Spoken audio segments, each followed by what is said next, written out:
Como incorporar hábitos alimentares saudáveis?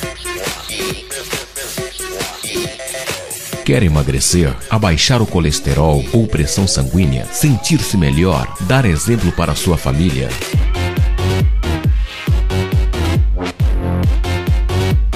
Sua meta para incorporar hábitos alimentares saudáveis deve levar em consideração tanto o tipo como a qualidade dos alimentos que consome.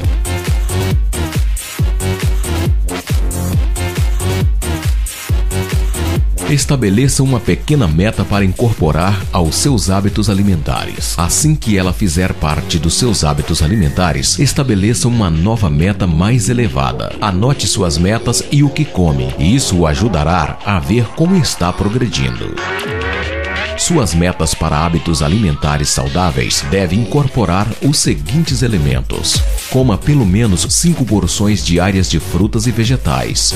Opte por uma dieta com pouca gordura saturada e colesterol, e moderada em gordura total, sal e açúcar. Coma uma variedade de grãos diariamente, especialmente grãos integrais. Equilibre as calorias que ingere com as que queima. Uma pessoa sedentária precisa de menos calorias do que um atleta. Coma uma ampla variedade de alimentos, incluindo alimentos de cada grupo. Os grupos alimentares incluem cereais, pão, arroz e massa, vegetais, frutas, carnes, aves, ovos, peixes, feijões e nozes, laticínios, gordura, óleos e açúcar. Lembre-se, não estabeleça metas irrealistas. Metas realistas o permitem fazer pequenas mudanças nos hábitos alimentares a cada passo e então ir para uma nova meta. Exemplos de metas realistas para hábitos alimentares saudáveis. Adicionarei uma fruta adicional na minha dieta diária ou cortarei o refrigerante. Assim que tiver alcançado sua meta realista, achará bem mais fácil ir para uma nova meta possivelmente mais desafiadora. Você fez progresso. Alimentação regular.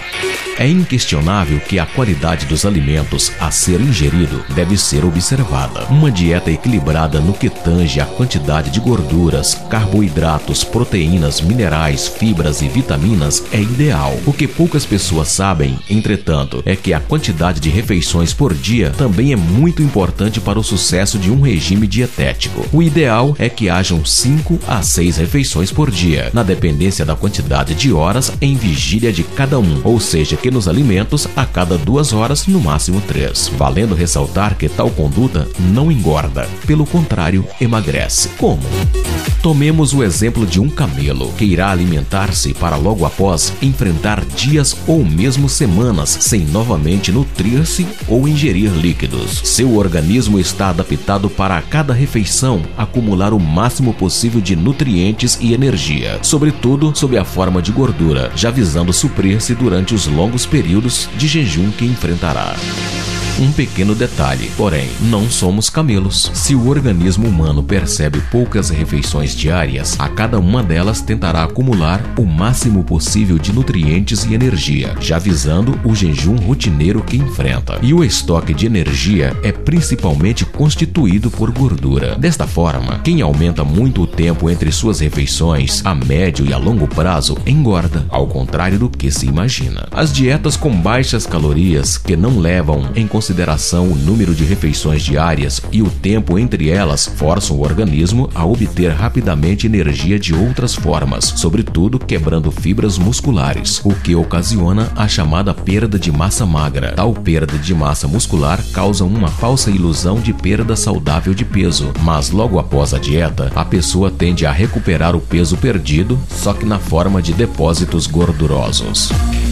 E como alimentar-se de 2 em 2 horas pode ajudar a emagrecer? É simples. Se o organismo percebe que não tem necessidade de acumular energia em grande quantidade, produz menor quantidade de gordura. Mas o acúmulo de gordura, com franco potencial de levar à obesidade com o tempo, não é o único problema dos maus hábitos alimentares supracitados. A queda no nível da glicose sanguínea, que ocorre no jejum entre as refeições, pode gerar tontura, falta de concentração, dormências pelo corpo e até desmaios.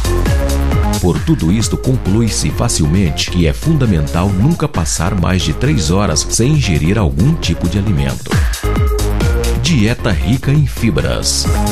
O corpo humano diariamente lida com grande quantidade de toxinas, sejam elas advindas diretamente do meio ambiente, ar, alimentos ou produzidas por ele próprio. Tais toxinas afetam negativamente quaisquer tecidos que as acumulem, o que frequentemente é o ponto inicial das doenças. Uma das maiores e melhores formas de excreção de toxinas do corpo faz-se através das fezes, que por sua vez só são adequadamente formadas na presença de dois ingredientes básicos, água e fibras. Estas fibras, também denominadas fibras alimentares, são abundantemente encontradas em alimentos simples, a exemplo das folhas verdes, frutas, sobretudo aquelas com bagaço, cereais, aveia, pão integral, por exemplo. Em contato com a água no intestino, aumentam o tamanho e assim conferindo consistência e integridade ao bolo fecal, que a partir daí pode ser adequadamente impulsionado para fora do corpo através da movimentação intestinal, peristalse.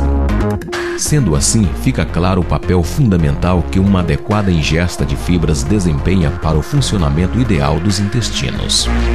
Se a ingestão diária de fibras é insuficiente, vários problemas podem ocorrer, a exemplo de constipação. É o chamado intestino preso, que pode levar a sangramentos, dores de cabeça e abdominais e até enjoo.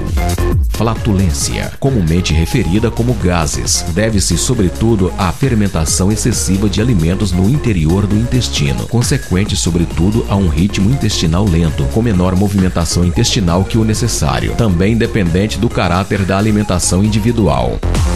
Diarreia e infecções intestinais. Há bactérias no intestino que colaboram com o seu funcionamento, conhecidas como saprófitas ou comensais. Por exemplo, alguns lactobacilos, normalmente presentes em grande quantidade. O acúmulo de toxinas no interior do mesmo favorece a morte destas e a proliferação de outras, ditas patogênicas, que causam doenças. Carência nutricional. O intestino intoxicado não consegue cumprir adequadamente com as suas funções e desta forma fica prejudicada a absorção de nutrientes, sobretudo vitaminas e minerais, contribuindo para um aparecimento de condições comuns como anemias e osteoporose, sobretudo em idosos. Sendo assim, preconiza-se a adequada ingestão diária de fibras. Mas como fazê-la? O nutricionista é o profissional mais indicado para adaptar esta ingestão às suas necessidades, devendo sempre ser consultado, mas em linhas gerais pode-se recomendar. Café da manhã deve sempre conter uma fruta ou um cereal, aveia, por exemplo. Almoço, incluir salada de folhas verdes bem lavadas em abundância. Jantar, seguir as mesmas orientações para o café da manhã e almoço, de acordo com as características da refeição pretendida. Exercícios físicos regulares. Por último, mas não menos importante, está a prática regular de exercícios físicos. No passado, pensava-se que estes deveriam necessariamente fazer suar, ou seja, ser intensos. Hoje em dia, sabe-se que uma mera caminhada de 40 minutos 3 vezes por semana já cumpre basicamente o seu papel, ou seja, a melhora na saúde física e mental advinda da prática esportiva não é privilégio só de atletas profissionais. Vale lembrar que existem basicamente 2 tipos de atividades físicas, aeróbica e anaeróbica. O primeiro tipo abrange atividades que promovam a respiração adequada e dela dependam, a exemplo de corrida, ciclismo, caminhadas e natação. Desta forma, permitindo a aquisição e a manutenção de condicionamento físico. Já os exercícios anaeróbicos visam principalmente ganho de massa muscular, como na musculação. Sendo assim, quando indicado exercício físico no contexto deste artigo, estamos falando do aeróbico. Mas que benefício pode advir deste? Vejamos. Melhor funcionamento e resistência cardiovascular. Um coração mais forte precisa trabalhar menos intensamente para cumprir sua função habitual, o que naturalmente previne patologias como infartos e acidentes vasculares cerebrais, derrames. Maior força, tamanho e flexibilidade dos músculos ao mesmo tempo em que se queima gordura, músculos não utilizados tornam-se gradativamente menores e inelásticos. O exercício físico aeróbico promove a circulação sanguínea, ao bombear mais sangue através das veias e artérias, aumentando seu calibre e força, o que previne patologia como trombose, varize e acúmulo de substâncias na parede destes vasos. Aumento do colesterol. Bom, o HDL, que ajuda a reduzir o colesterol total, desobstrui vasos e previne novos entupimentos. Redução da pressão arterial. Melhor função respiratória, o que melhora a disposição para as atividades diárias, bem como demais atividades físicas corriqueiras, como subir escadas e caminhar. Ajuda a aliviar o estresse, o que melhora a produtividade diária. É claro que o exercício físico que irá propiciar todos os benefícios supracitados pressupõe um caráter, duração, intensidade e demais características que variam em adequação de pessoa para pessoa. Desta forma, o melhor profissional para sugeri-lo e acompanhá-lo é, sem dúvida, o professor de educação física. Também é muito importante passar por avaliação médica antes de iniciar qualquer programa sério de prática esportiva, no intuito de evitar-se surpresas desagradáveis associadas ao desrespeito e a limitações individuais de saúde. Em linhas gerais, entretanto, uma caminhada 3 vezes por semana por cerca de 40 minutos, precedida e seguida por alongamento adequado, já constitui-se um bom começo. Em síntese, o seguimento destas orientações simples no dia a dia tem provado ser mais eficaz que diversos tratamentos medicamentosos ou não, ajudando a prevenir agravos à saúde na mesma medida em que promovem bem-estar. São medidas simples, de fácil aplicação e realmente efetivas, que pressupõem apenas uma pequena dose de esforço e disciplina e que ainda assim oferecem a interessante vantagem adicional de serem baratas. Querendo saber mais sobre o assunto, visite a biblioteca de sua escola, consulte um médico, um nutricionista e ainda o melhor a se fazer é consultar o seu professor de educação física.